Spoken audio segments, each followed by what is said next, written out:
Con mucho gusto, señor secretario. Muy buenas tardes a todas y todos. Bienvenidos a la conferencia vespertina número 115, ya en el día número 22 de la nueva normalidad. Por lo mismo es importante siempre, todos los días, repasar el semáforo y las actividades que en su momento se pueden llevar a cabo. En la siguiente diapositiva vemos el semáforo vigente para esta semana. En esta semana tenemos 17 entidades federativas en nivel de riesgo alto, que es el nivel o el color naranja, y tenemos 15 en nivel de riesgo máximo, que es el color rojo. Aquí está el mapa que las representa. En la siguiente diapositiva repasemos rápidamente cuáles son las actividades. Recordemos que la actividad hotelera está restringida en el rojo, con un aforo de solamente el 25%, siempre enfocado solo a personas que están en actividades esenciales. Todo lo demás dentro del hotel, sobre todo sus áreas comunes y restaurantes, deben estar cerrados. En el caso ya del naranja, entonces se puede incrementar a un 50% esta ocupación. Las áreas comunes también pueden abrir a un 50%, incluido sus restaurantes, tal y como lo vemos en el siguiente grupo, que es restaurantes y cafeterías, en donde en el color naranja, 50% de aforo, con todas las medidas de sana distancia al interior, y en el rojo sabemos que están cerrados, que solamente pueden dar servicios a domicilio o para llevar. En el caso de las barberías, estéticas, peluquerías, en el rojo igual, es solo a domicilio, y en el naranja ya puede empezar con un aforo de un 50%, preferentemente con citas para poder siempre regular la cantidad de personas que ingresarían al local y los tiempos que pueden estar al interior del mismo. Parques, plazas públicos, ya desde el semáforo rojo habíamos comentado que podía haber un aforo del 25%, enfocado básicamente a la actividad física de las personas. Este aforo se incrementa en el color naranja a un 50%, pero sigue la misma indicación y se pide a la población no realizar eventos ni congregaciones en este tipo de lugares. En el caso de mercados, supermercados, pues son servicios esenciales. Siempre se permitió un aforo de hasta un 50% en el semáforo rojo. En el naranja este se incrementa a un 75% y se sigue invitando a la población a que solo acuda una persona por familia para que se pueda controlar lo mejor posible el aforo y se pueda tener la sana distancia al interior de estos lugares. Los estadios continúan cerrados, tanto en el naranja como en el rojo, sin embargo se permite la actividad de los equipos al interior sin público y lógicamente a puerta cerrada. Veamos la siguiente diapositiva, cuyas actividades están cerradas todas para un nivel de riesgo máximo, que es el rojo, y solo en el naranja podemos ver, en el caso de gimnasios, spas similares, 50% de aforo, igual con citas para que se permitan las acciones de limpieza al interior y de espaciamiento entre los clientes. En el caso de los cines, los teatros, museos o algunos eventos culturales con menos de 500 localidades, se empieza con un aforo limitado, que es solo del 25%, para poder mantener medidas de sana distancia al interior. El mismo porcentaje para los locales de los centros comerciales y para las iglesias, para que también al dispersar donde se sientan las personas se pueda tener esta sana distancia asegurada.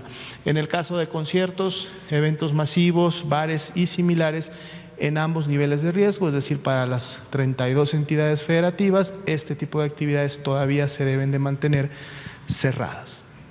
Bien, veamos ahora sí la actualización de la pandemia a nivel mundial.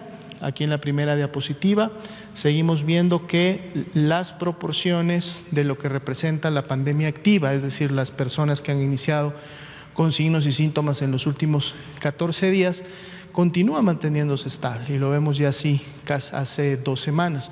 Pero esta estabilidad es una estabilidad que tampoco ha permitido que los números disminuyan, es decir, seguimos teniendo incremento de casos todos los días y prácticamente hacen un balance con los casos que empiezan a quedar en el día 15. Si vemos la región de las Américas, que es la que concentra en este momento a nivel mundial la pandemia se ha mantenido el número por arriba de 1 millón, o sea, este grupo de personas en los últimos 14 días se mantiene por encima del millón y la proporción siempre se ha mantenido alrededor del 55%. Parece que la pandemia en la región de las Américas todavía no quiere ceder, se mantiene activa. Veamos la siguiente diapositiva. Son los números para la República Mexicana al corte del día de hoy: 488.550 las personas que han sido clasificadas como casos sospechosos. De estas, ya 246.147 tuvieron un resultado negativo de la prueba de reacción en cadena de la polimerasa, la prueba PCR, que es la que se realiza en México para confirmar o descartar los casos. Por lo tanto, son personas que son descartadas a COVID-19. Pero sí también 185.122 son los casos confirmados ya acumulados al corte del 22 de junio, y también para el día de hoy se actualiza el número de las personas que lamentablemente han fallecido a consecuencia de la enfermedad, que el día de hoy son 22.584. Veamos la siguiente diapositiva. Es la distribución por entidad federativa de la carga acumulada de casos de COVID-19 confirmados.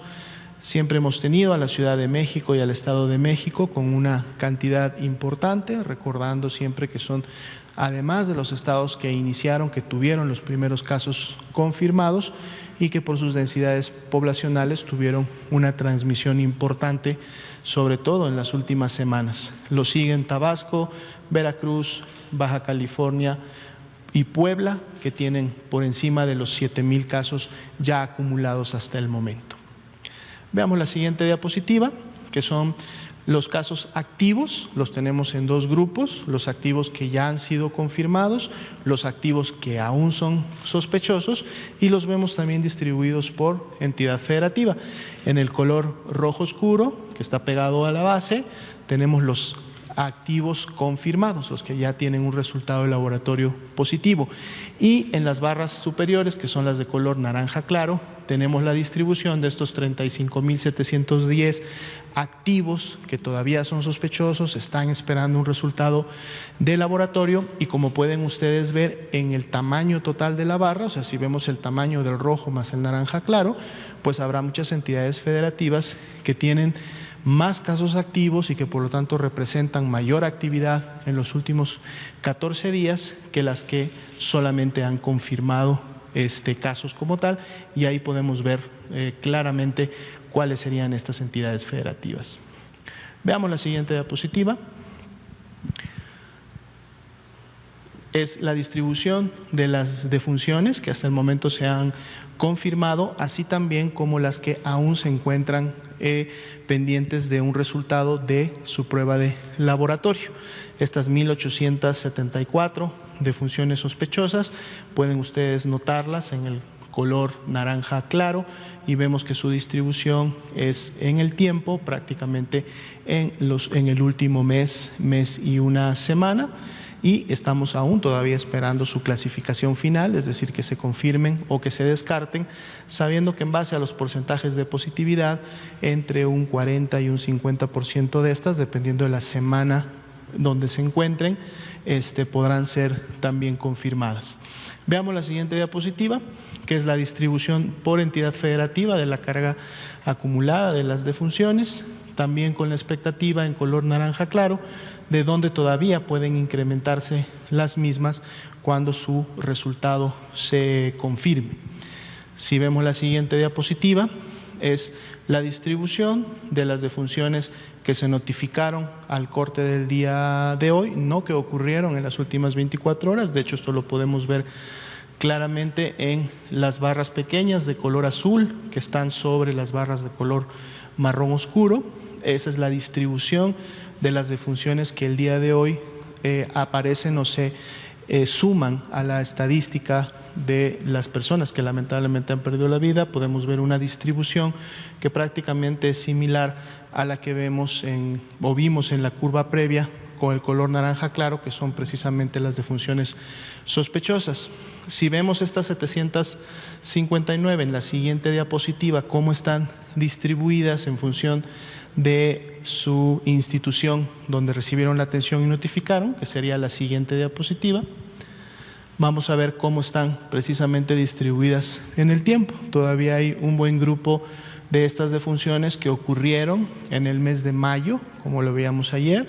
Si vemos también esta proporción o este grupo del mes de mayo, son prácticamente todas del Instituto Mexicano del Seguro Social, y ya de manera más reciente, que serían las 2 primeras semanas de junio, también el Instituto Mexicano del Seguro Social con una importante participación, y ya ahí precisamente en la última semana es donde empieza a aparecer defunciones de la Secretaría y de otras instituciones, por eso vemos esta barra. Pero veamos cómo están todas ellas distribuidas en un buen periodo de tiempo, inclusive habiendo algunas no solo de la primera semana de mayo, sino ya unas muy pocas que sucedieron también en el mes de abril. Veamos la siguiente diapositiva, es la curva epidémica, en este caso representada por los casos confirmados acumulados hasta el momento y también los casos que todavía en este momento son sospechosos, es decir, que no tienen un resultado de laboratorio.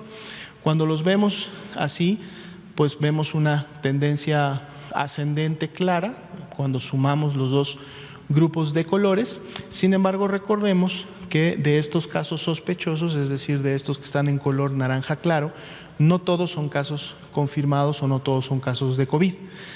Lo que podemos hacer, y de hecho estamos haciendo, es aplicamos el porcentaje de positividad, es decir, para esos casos que están en color naranja claro, vamos a aplicar, y para cada semana epidemiológica, recordando que el porcentaje de positividad varía de acuerdo a la semana epidemiológica, aplicamos el porcentaje de positividad para estimar cuántos de estos casos que están en naranja claro van a ser casos confirmados.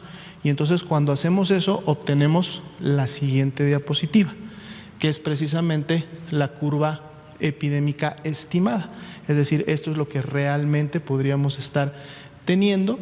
Ya empezábamos a observar, de hecho aquí en esta gráfica están retirados los últimos 7 días de datos para quitar un poco el sesgo que normalmente esto produce, ya que en los últimos 7 días puede haber todavía una disminución de casos por la fecha de inicio de síntomas y porque todavía se están notificando. Y pues bueno, vemos sí la tendencia ascendente, sin embargo prácticamente a partir de que inicia el mes de junio, del 31 de mayo, 1 de junio, podemos empezar a ver un poco la estabilidad ya de esta curva que era ascendente, y pues vamos a ver si en su momento esa estabilidad se mantiene o inclusive en los siguientes días pudiera ya empezar a presentar algún decremento o alguna curvatura de manera descendente. Eso es lo que vamos a estar viendo, vamos a estar dándole seguimiento también a esta curva estimada durante todos los días.